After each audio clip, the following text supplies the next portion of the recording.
Captured by Women is brought to you by Nido Fortigro. Your love, their future.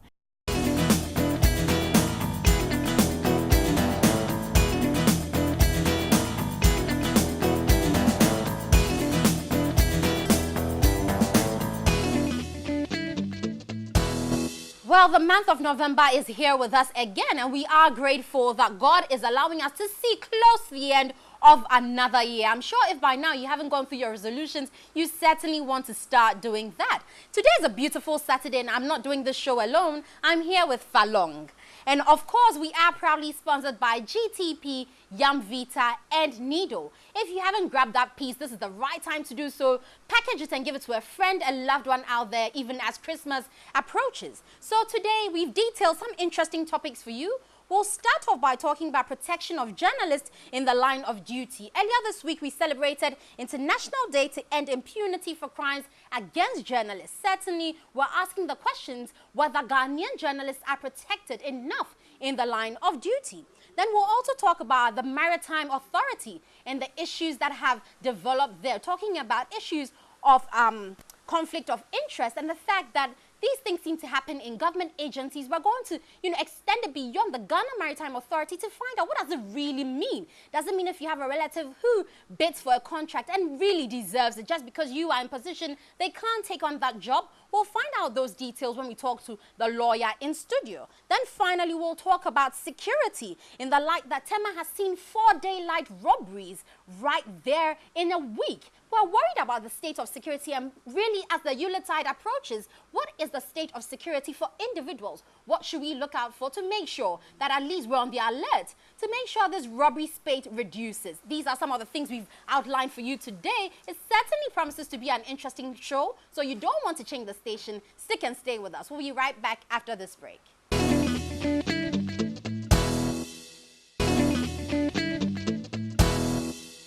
Welcome back. So earlier this week, there was a lot of noise about the international Saudi journalist Khashoggi and the fact that he went into, the consulate and never returned. But this has opened the discussions for us, and it's high time we also spoke about it in Ghana. We've had so many Ghanaian journalists being beaten, and we don't seem to have come to any conclusion as to how to deal with this. Falong, what's your take as a journalist yourself?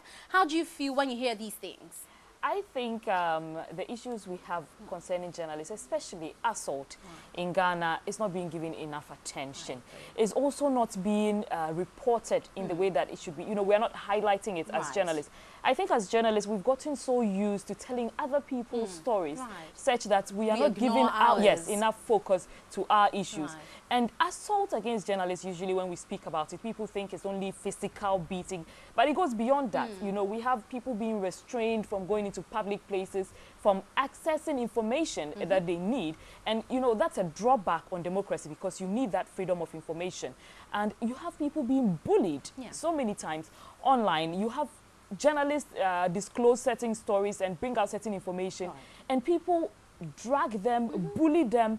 The insults alone are enough to give you psychological damage. And I was listening to one journalist who spoke about getting high blood pressure from just being accused of certain things which he didn't do. And I think in Ghana, these things continue to happen because the deterrents are not there. We've seen over the years several journalists have been beaten, assaulted, slapped, in front of people in public in broad daylight. And what comes of it? We talk about it, it goes on. Before you know, it's been settled out of court, it's been forgotten. Nothing happens.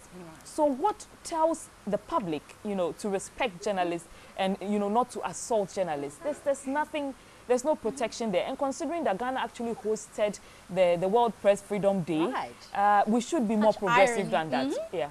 I agree. And I think for most of the issues that we've, been privy to, most of them happen in political scenes where the politicians or someone backing a politician thinks you're taking a particular toll that they're not too happy with, they're displeased about, and then they arrange for some boys or people to heckle you. Then you've got people threatening you with phone calls. And I think the people in these political positions are the ones who should speak up for or against these acts, because you know that your boys do these things because they know you've given them power or authority, either directly or indirectly. Because if I'm a part of your team and I heckle, a journalist, and you don't put any sanction to it. Yeah. The other person will think it's okay. They come Our out, political person they say actually sorry. likes it. They say No, but sorry just and saying nothing sorry happens. doesn't resolve Yes, any which is- issue. which you know, is very with shameful. a situation that happened with ex-former President Mahama, he paid for the bills of the journalist who was beating up. not enough. But that's not exactly. I would have thought he would punish his people for Yeah, doing that, so that at least you send a message out there that you certainly are against it, because that's what I'm talking about. When you do that indirectly, it's a form of teaching. You are reinforcing that attitude in others who follow suit. Because if I see person A do it and nothing happens to person A, I will continue. And people because in seem my to mind, have it's okay. forgotten that this is actually a crime. It is. To assault journalists. We have people openly, you know, heckling journalists. Recently, we even had Komla Kluche being heckled, you know, in public, and nothing was done about it. We also had the issue where former President Mohammed's security detail assaulted a journalist. He apologized for it. But where is the culprit? You need to submit the person for due process to, you know, to take effect. And there's another thing I think journalists do not realize their actual power. Because for me, I think there are certain times when these issues happen, journalists need to be able to sit down and resolve, like, okay, we are not going to cover this institution anymore. We're not going to cover this politician. Yes, you blacklist them. And when you blacklist them, you have effectively silenced them.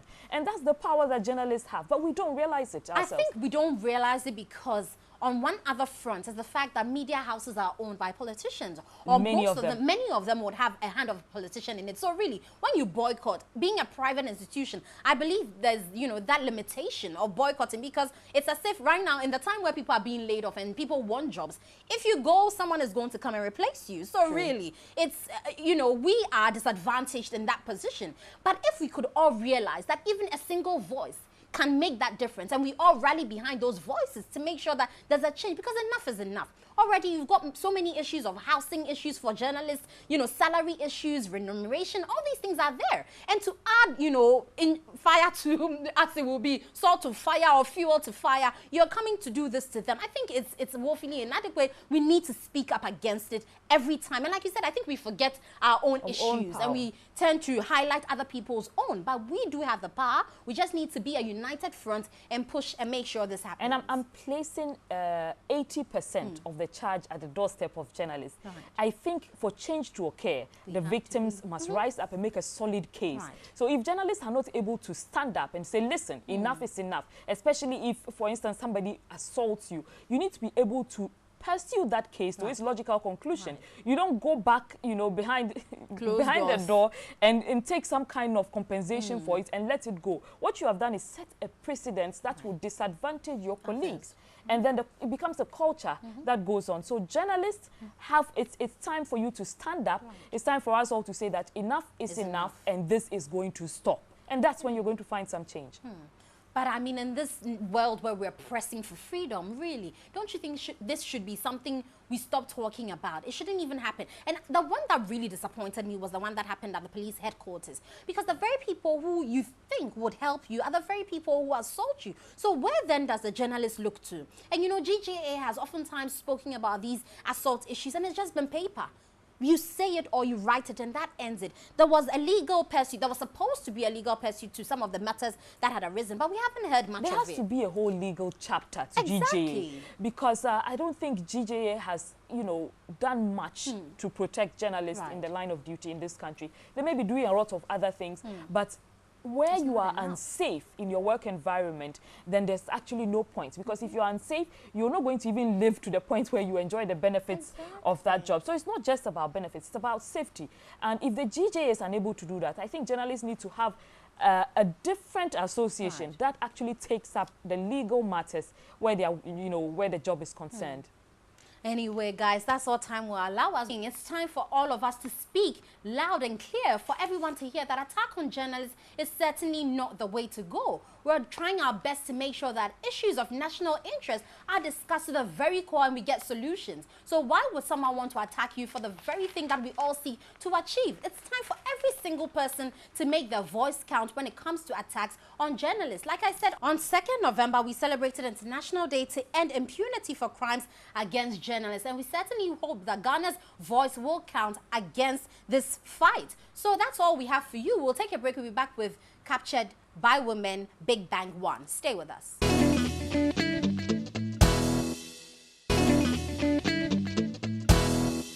The Director General of the Ghana Maritime Authority has been in the news all week for allegedly approving the payment of 135,000 Ghana cedis for a dinner organized by the authority. He also went further to approve the payment of 10,000 Ghana cedis for lunch for 17 people. It goes further to reveal that he spent a sum of 1 million Ghana cedis to renovate his residence.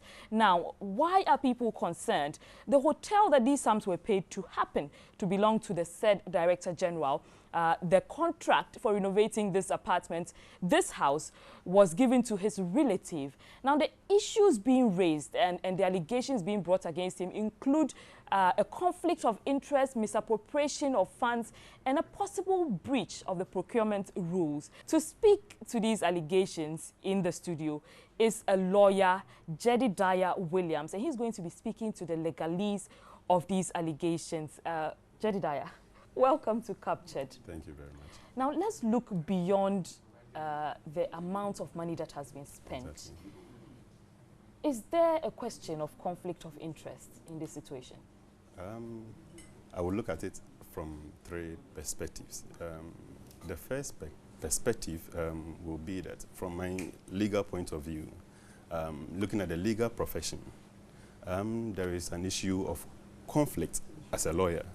For example, if you are a lawyer and you act for a client, now later you go and act for another client against the old or the former client, there is an issue of conflict that will arise, because there is an issue of you will have an information, okay, against that you can use against such an old client.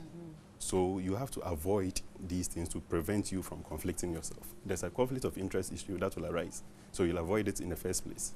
Now, looking at an ordinary company, Section 207 of the Companies Act also stipulates that if a director wants to engage in any activity or any contractual activity with the company, there must be a disclosure. You must declare your interest before. That's an ordinary company. So that one also, if you don't disclose, there is a breach of your duty as a director. So they can take legal suit against you. Okay. The third one has to do with the Ghana Maritime Authority. If you look at their law, Ghana Maritime Authority Act, if you look at their law, Section 9 talks about issues of disclosure, that if you are a director and you sit on the board, okay, and you are interested in a contract, okay, you must make a disclosure.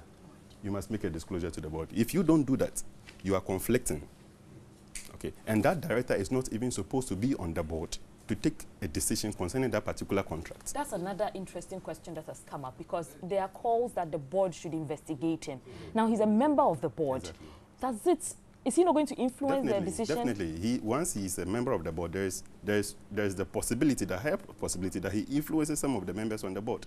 And looking at the functions of the board under Section 5 of the Act, it doesn't include the investigation of the offense involving a director. It doesn't. So would you say a different body should investigate him? An independent body, the Ministry of Transport, the Minister of Transport is responsible. For that. The Ghana Maritime Authority falls under the Ministry of Transport. Exactly. So the minister should, okay, appoint an independent body to look into these. The board cannot, because he's part of the board. Very well. So I'm interested in spreading this conversation beyond just Ghana Maritime Authority, because even with the Minister of Finance, we've heard issues of conflict of interest where his relatives who seemingly have, the qualification for a particular job have been chanced upon, and people are saying there is conflict of interest. Similarly, in this Ghana Maritime Authority issue, when it came to the renovation, his wife bids for the contract and she wins it. Is there really a conflict of interest when the person who bids for the contract actually is qualified for that job? First of all, we must look at this. Was the contract approved by the board? Right. Did the director make a disclosure? Full disclosure. Exactly. You must declare your interest. So in the absence of that, if it is passed by the board, if a resolution under the Companies Act, there must be a resolution under Section 207. And if a resolution is passed, why not? Why not? If the due process was followed, why not? So once, and I've read on online portals that he said the procedures were followed for him to award the contract to the hotel. So why not? If the board approves it, why not? Anyway, so in our interactions with the Director General, I mean, he had a press release, as I would call it, and he calls out TV3 in particular for having some mischief against him just because we were delving into the issues to find out what the truth was. Do you think he has any right to state categorically that he thinks we are being mischievous against him? I would say that, one, is the information verified? Right. Did TV3 verify the information before coming out with the news that he has done A, B, C, D? Did you check with the board whether or not it was approved? Because if the board approved it, we can't do anything about that. That's the law. But they should come out with that information. And it is known. I mean, with most of the information that came out, they were credible. At least they had been verified from TV3. And so I think it is. To answer that question so that you can move us forward. Because he came out with further information. Initially, the figure for lunch was 8 people. He came out to say it was 17 people. So if you have evidence that all this was verified by the board, he should have presented it already. There's another issue I find with, he keeps responding to journalists in a very aggressive manner in the public space. Shouldn't it be the communication department of the authority responding to these allegations? This is a man whose integrity is at stake. Right. Okay. His integrity is at stake. So your first reaction will be kind of defensive and aggressive. It's a human nature. You don't want to be seen in a public space as being somebody who has, you are corrupt.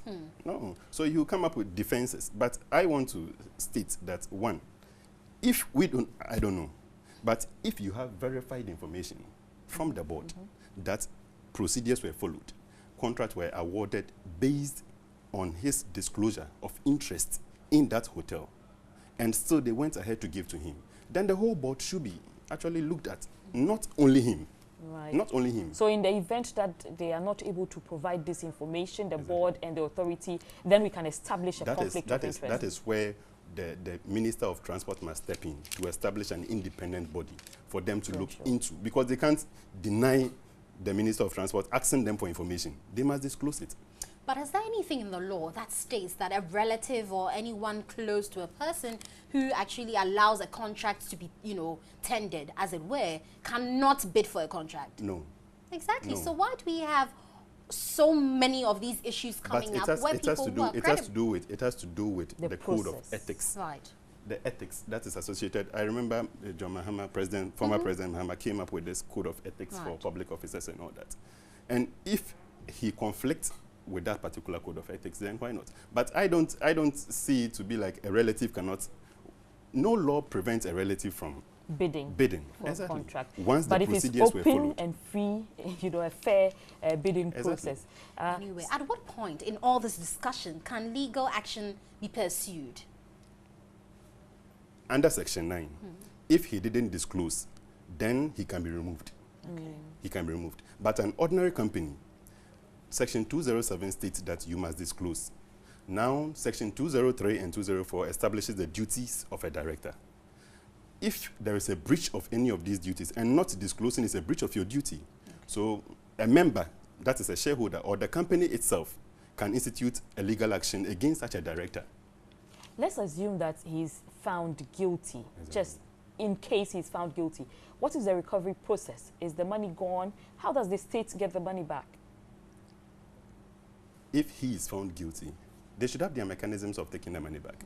Woyomin took money from the state. We've not been able to recover it up to now. Legal issues here and there. So the process of recovery, it's actually up to the state. There are so many ways of getting money from individuals. There are so many ways of executing your judgment. You can, so many procedures, so many ways of instituting, and you can sell his assets. But I don't know the specific way in which this particular one will fall under.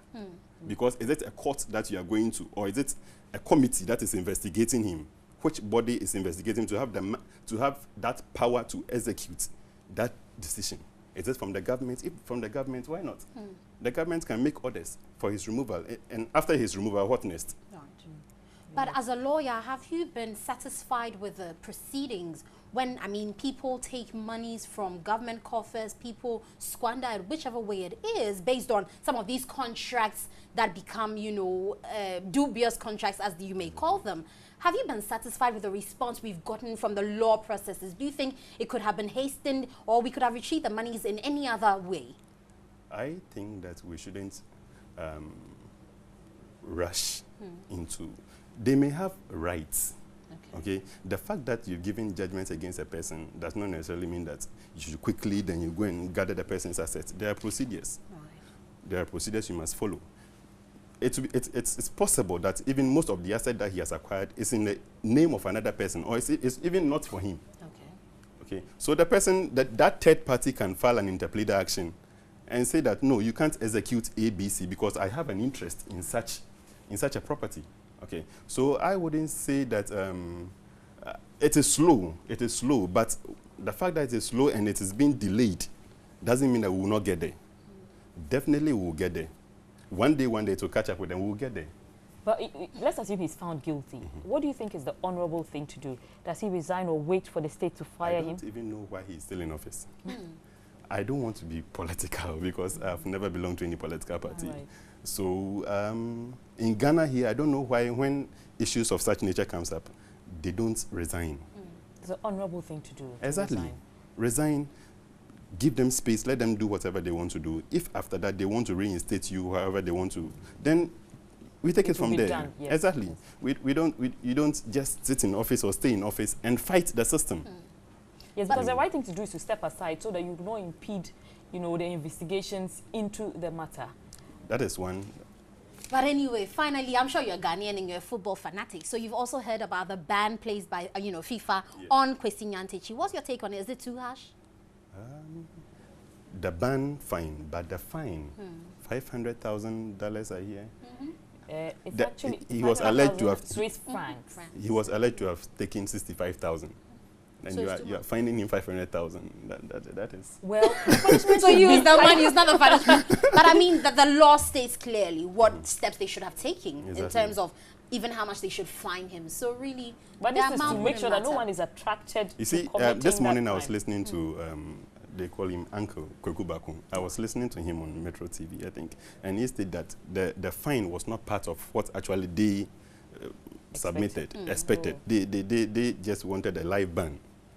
And you see, when a person is convicted of a crime of dishonesty or fraud of this nature, it can even lead to the person's name being taken from the roll of lawyers. So I'm looking at Kwesi Nyantakyi's name being taken from the roll of lawyers because without the holding of a disciplinary committee under the Section 16A, that is amended to the Section 16 of the Legal Professions Act, his name can be taken off the roll of lawyers without the holding of a because he's been convicted, he's been found guilty of a dishonest act. Right. Exactly. So I am actually my human nature is actually we all certainly are has but you know, I understand he could be entitled to certain rewards that this kind of money would be deducted from, because it's quite a figure. It's like 2.4 million Ghana cedis. That's a lot of money. Anyway, I'm sure he has money. But certainly not that amount. He could be using it for other things anyway, guys. Anyway, we have been speaking to lawyer Jedediah Williams, and he has established that in the case of the Maritime Authority boss, it's only honorable for the boss to step aside and allow a well-established committee to investigate the situation. And if found guilty, the proper recovery process followed through. Now, we're going to go for a quick break. When we come back, Captured by Women continues.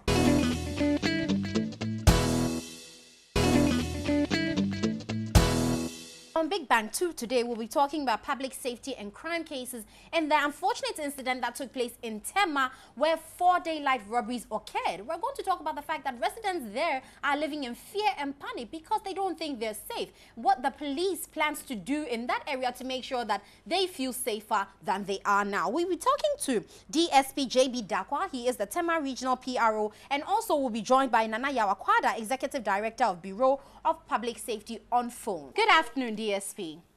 Good afternoon, madam. Thank you for joining us here on Captured by Women. So we'll start off with the situation, the fact that the whole Greater Accra region seems to top or at least record 22% of cases when it comes to crime. What's your take on this? Thank you very much.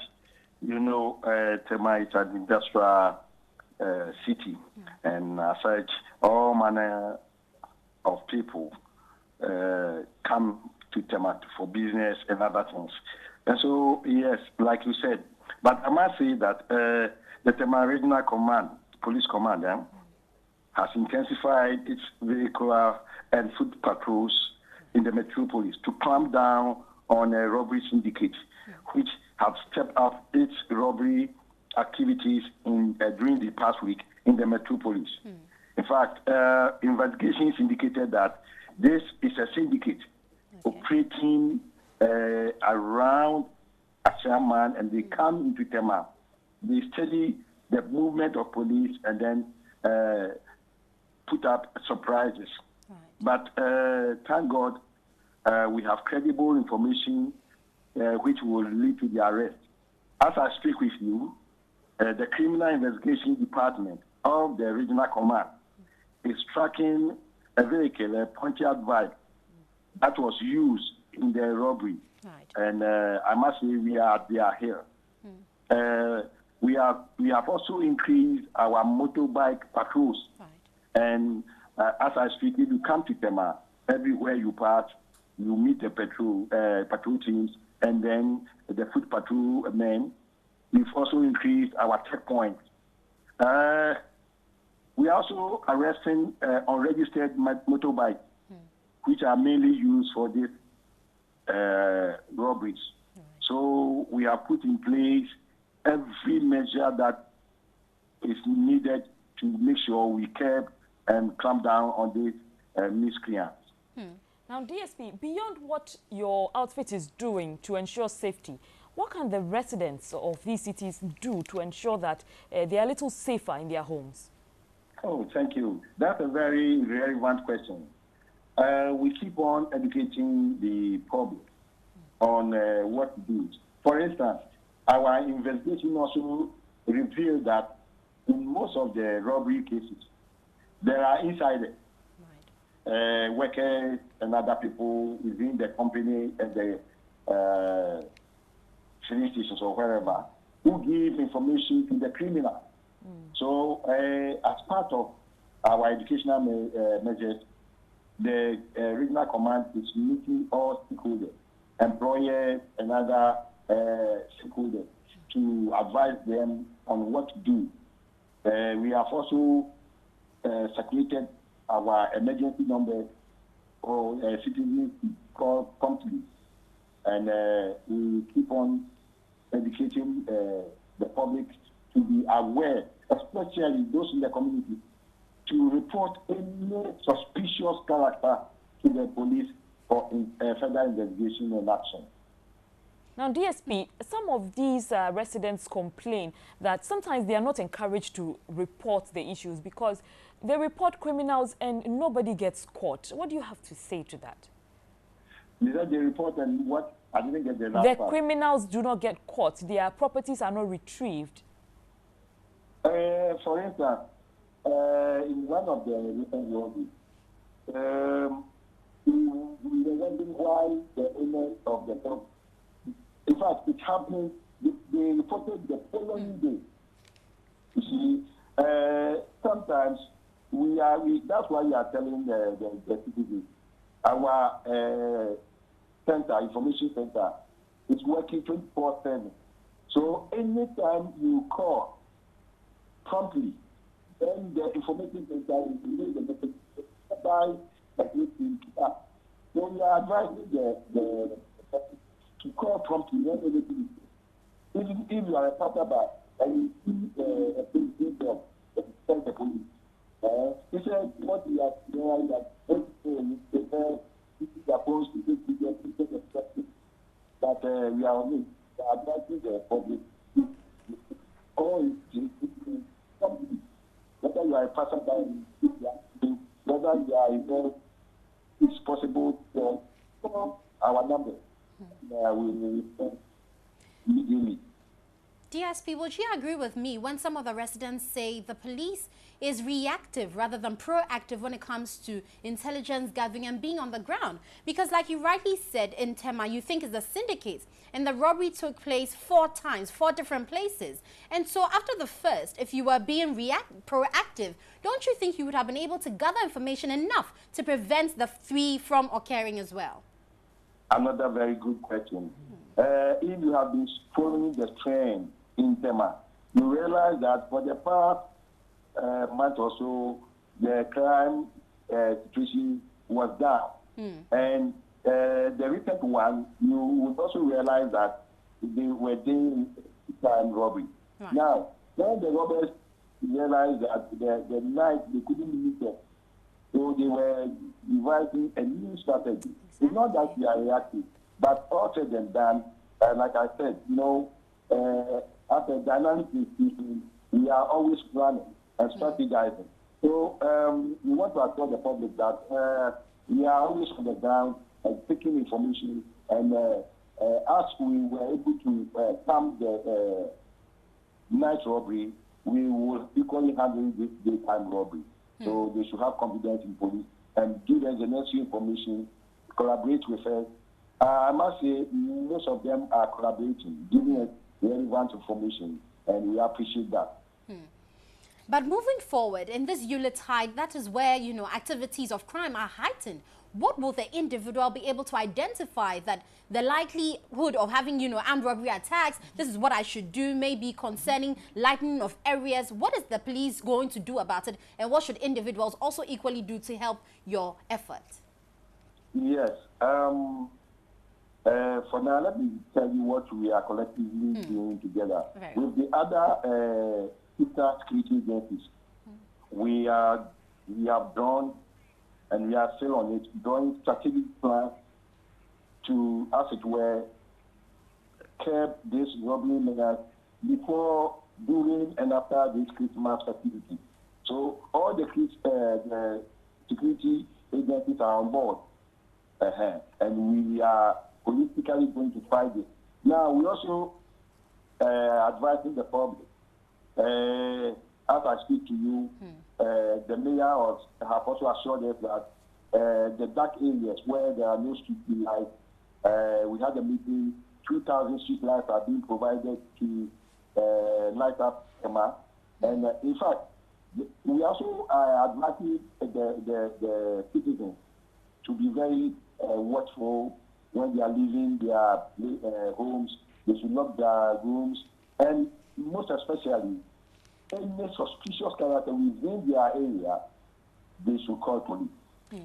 Now, and then we are also arresting all motorbikes that are not registered. In fact, it will be very difficult now for you to come to Tema with unregistered motorbike. We will arrest you.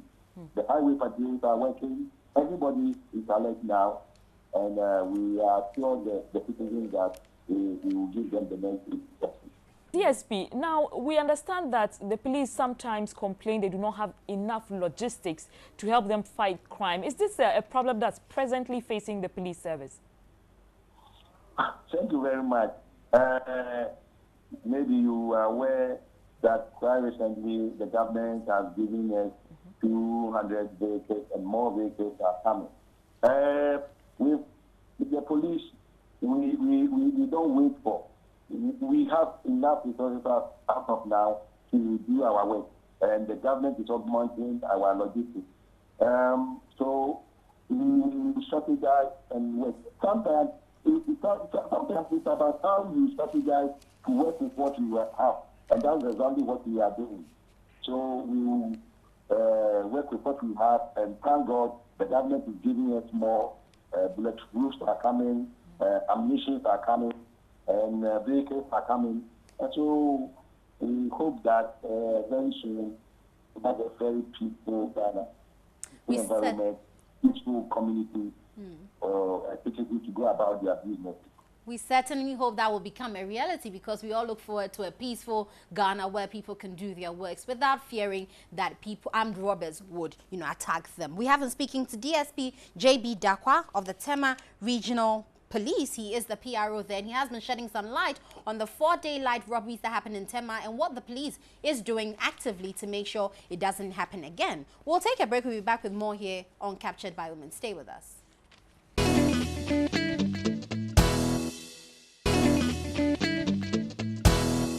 And now we're going to be joined on the phone by Nana Yaw Akwada, and he's the Executive Director of the Bureau of Public Safety. He's going to be speaking to us about a report on public safety in Accra. Thank you so much for your time.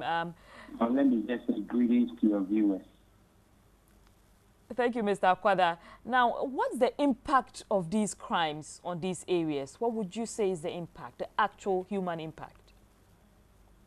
Well, let me say that after launching our report covering the entire country, we plan to engage various state institutions. In that engagement, we'll be rolling out the social impact, economic impact, and other aspects are relevant, just to give some weight to the observations we have made and the recommendations thereof. But if you ask me on recent happenings in Tema and Accra area, and you want to know about the impact of such activities on the society, I will tell you that it's very great. Aside the sense of feeling of anxiety, apprehension, within the people, it translates into economics. That is to say, now the shops will be closing much earlier than they used to. They will be investing a lot more into security, to be specific, access control, facilities for their shops and offices and so on and so forth. So at the end of the day, all these investments also will be pushed back to the consumer. And so it's a cycle. It's a cycle. If we don't have the police rising up to the occasion, sending the right signals to the criminal community, we should have them strike from time to time like this, and they will get away with it. Mr. Akwada, the Greater Accra picture that you paint is the fact that the highest number of public safety and crime cases between 2017 and 2018 have occurred in Greater Accra.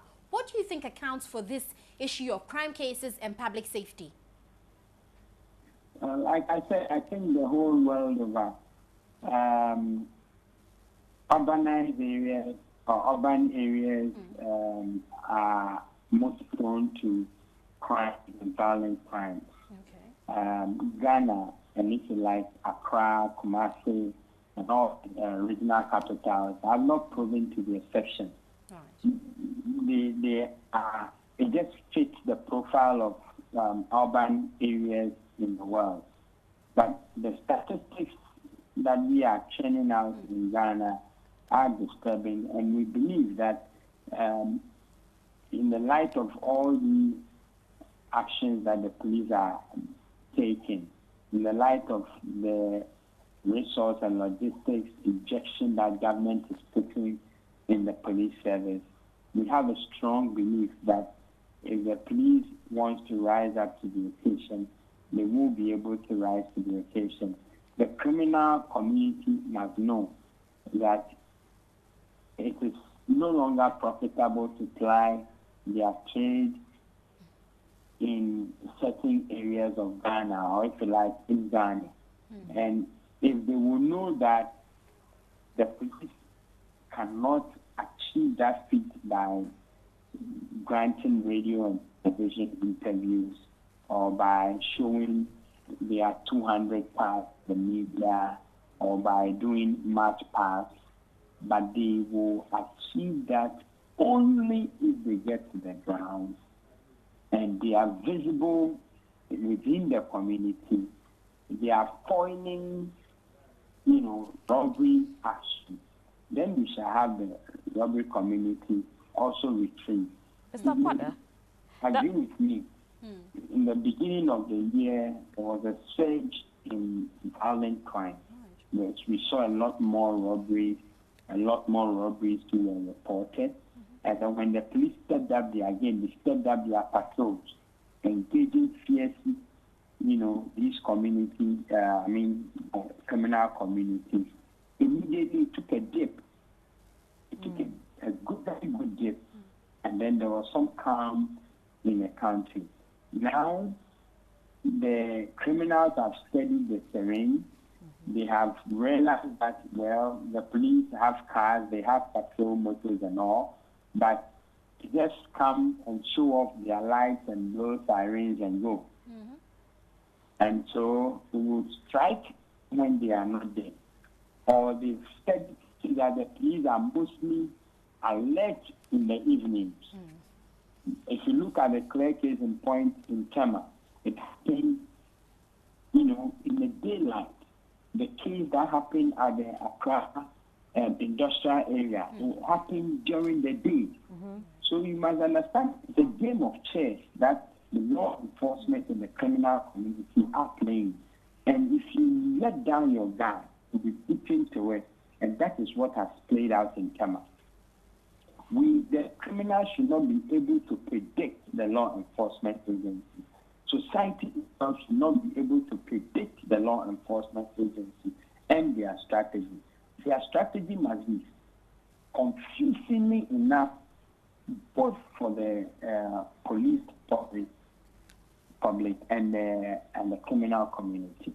Exactly. So, Mr. Akwada, in that same light, based on what you just said, don't you think that the police service may not really be looking at the nitty-gritties of what they need to do to be able to, beat down the crime activities? Because we are always talking about logistics, but seemingly it's as if when the logistics are pushed out there, we see something happening where there's calm. But right after that, the criminals are able to outsmart them. And so it's not so much about logistics, but also about the intelligence gathering.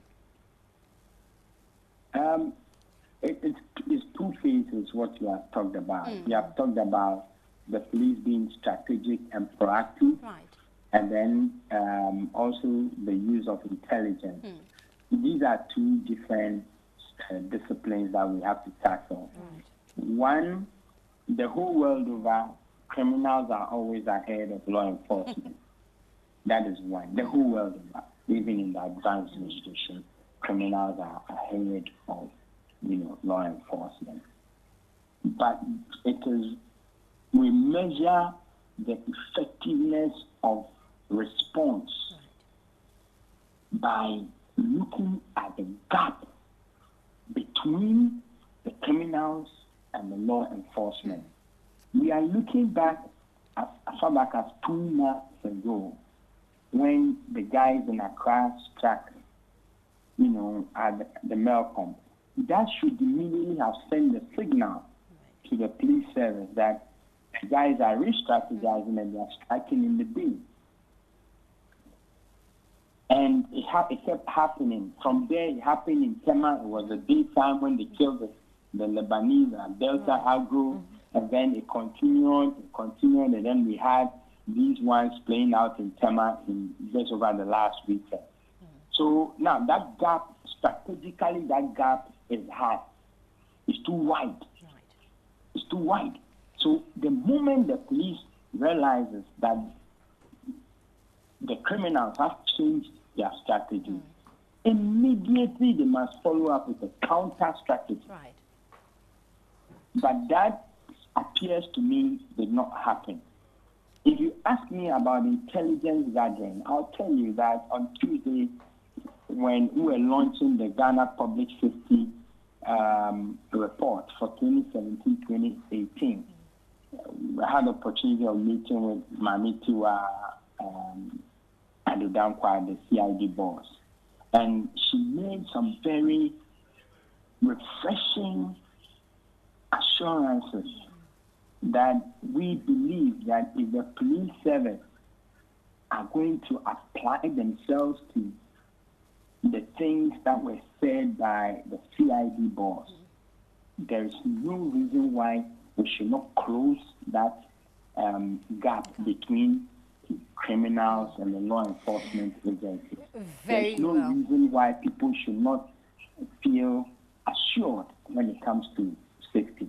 Very well. We'd like to say a very big thank you to you, Nana Yaw Akwada, Executive Director of the Bureau of Public Safety, and he has given us the assurance from themselves and the CID boss that Ghana will certainly become peaceful with the new strategies that the police is putting in place to make sure we have our peaceful lives to go about our usual duties.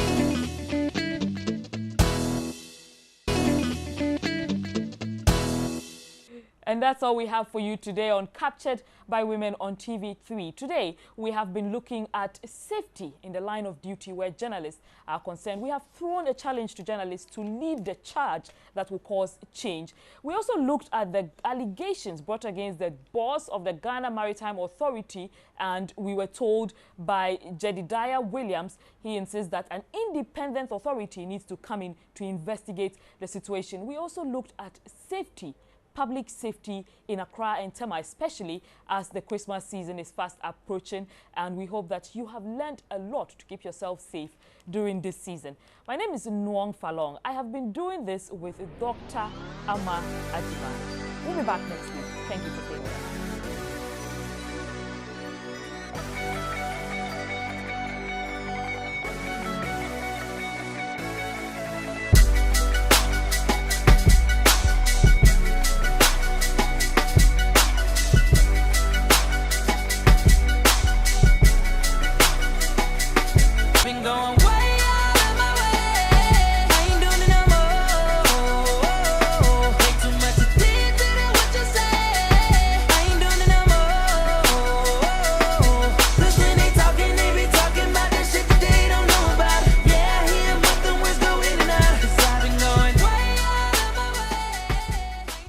Captured by Women is brought to you by Nido Fortigro. Your love, their future.